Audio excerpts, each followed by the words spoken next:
เช้านี่อากาศดีสมเจ้าเอ้ยแดดออกแต่เช้าเนี่ยกูบ่เสร็จแน่มีแต่นั่งขี่ทุกมื้อพุ่นน่ะเบิ่งเบาะรถแบ่งเป็น2อันเลยสมเจ้าแบ่ง2สีเลยเจ้าบ่มีจะมีขุดสวนเบิ่งของข่อยมันก็หัวแล้วสิเอาหยังมาตามมาหยาเนาะน้ำฝนอยู่ในนี่หมดนะของเจ้าก็เปียกอยู่ตลอดนี่อันนี้นี่ทุกคน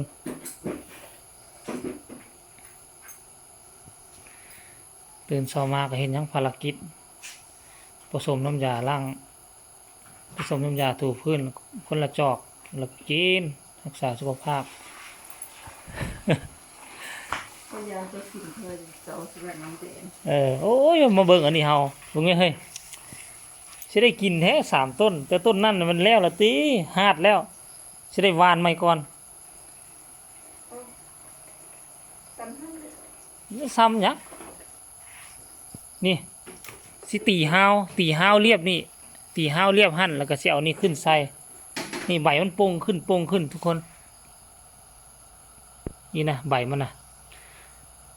ตัวนี้เป็นใบนะใบนะออกมาทับอิฐ2ใบนี่เนาะใบออกมาทับอิฐ2ใบนี่2ใบนี่ออกมาทับอิฐอันนี้ใบออกมาที่3ที่4ใบนี้เป็นใบที่3ใบที่4วันนี้มีใบที่5ออกมานี่แล้วซุ้มนี่ก็เส้นเดียวกันซุ้มนี่นะแต่ว่าตัวนี้มันคือว่าแห้งแล้วนี่ว่ามันสิตายแล้วบ่ทุกคนอันนี้ใบเดิมใบใหม่โอ้เขาสิได้ก้าใหม่ก่อนเดี๋ยวสิได้หว่านใหม่อันนี้บ่เกินอีก 2-3 มื้อนี่นะมันต้องได้เอาฮาวใส่ให้มันละได้ขึ้นสร้างละได้เพราะฉะนั้นมื้อนี้เฮาต้องสิตีฮาวให้มันก่อนแต่ว่าให้มันวิทย์พายุวันที่6ที่7นี่ก่อนวิทย์พายุวันที่6ที่7นี่มันก็คงโอเคแล้วล่ะคันบ่วิทย์พายุนี่มันแล้วได้สมควรมันถึกน้ำฝนแล้วมันตายได้เพราะอยู่ในมันมียา AB เด้แต่ว่ามันสิเด็ดฮะสิเด็ดบ่เอามันกระแดดอยู่หั่นขึ้นมาอยู่หั่นล่ะเด้ได้หมดเลยบ่แน่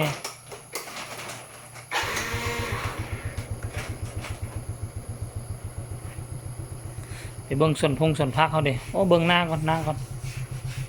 คนดูคนมันเอาเกิดมาซักแน่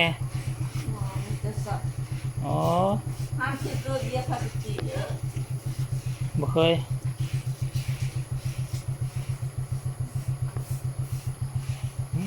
เบิ่งสุคนดูคนมันจังไหนก็ถูพื้นเสร็จอันนี้แล้วก็ถูพื้นมาเบิ่งโครงการส่วนพักเขาทุกคนนี่ยังบ่ได้หว่านดอก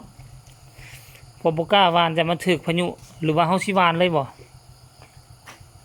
นี่ตัวนี้นี่ที่ใส่สลัดจัก10 ต้นสลัด10 ต้นสลัด10 ต้นสลัดอีก10 ต้นเป็น20 ต้นแต่ว่าสลัดนี่เขาลกไปเป็นหัวนี่เนาะเขาเจ้าบ่ได้อันนั้นเนาะเขาเจ้าลกไปเป็นหัว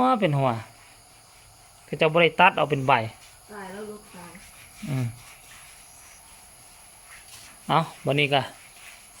เช้านี้ก็พบพ่อกันซ้ำนี้เด้อเดี๋ยวสิพาทุกคนไปเบิ่งคลิปเบิ่งข่าวกู้ภัยน้ำท่วมอยู่แถวเมืองนาไซทองกระโพนโฮงอึกระทึกคึกโครมเมื่อคืนนี้เดี๋ยวให้ติดตามตอนต่อไปกันแล้วกัน